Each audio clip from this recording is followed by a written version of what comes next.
Greetings everyone, Tim Donaghy here to discuss the Chicago Bulls and Miami Heat Game 4.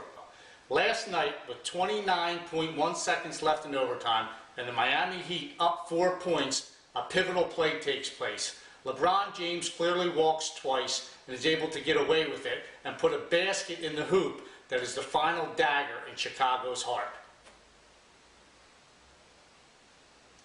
His right foot is clearly his pivot foot that he moves twice.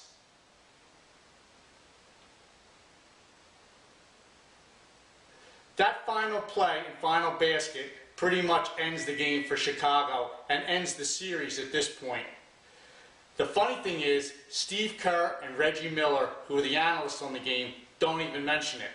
Further, as the highlights are played all night and all morning, guys like Tim Legler, Vinny Del Negro, and Brent Barry go through the highlights and never mention that pivotal play.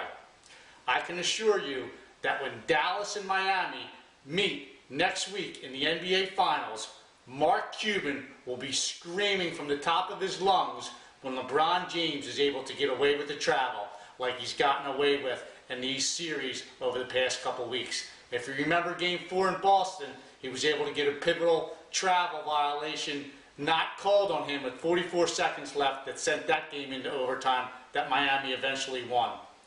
Continue to tune in. Greetings everyone, Tim Donaghy here again to discuss the 2011 NBA playoffs. I have a play lined up that's going to show you the star status that James and Wade get in the NBA playoffs. There's a foul here called on Carlos Boozer, which is key because it's his third foul, it sends him to the bench, and it also prohibits him from playing aggressively on the defensive end when he comes back in the game, and it's clearly not a foul.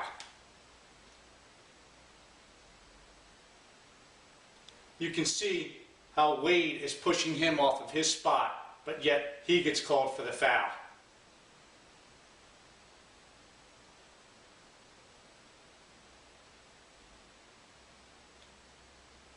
I think Boozer's in shock, just like Tom Thibodeau, the coach of the Chicago Bulls.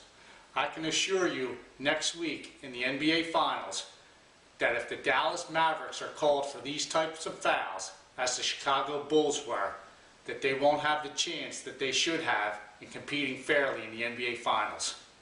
I think Mark Cuban is going to be in constant contact with the NBA League office to make sure the rules are enforced such as they are written in the NBA rulebook.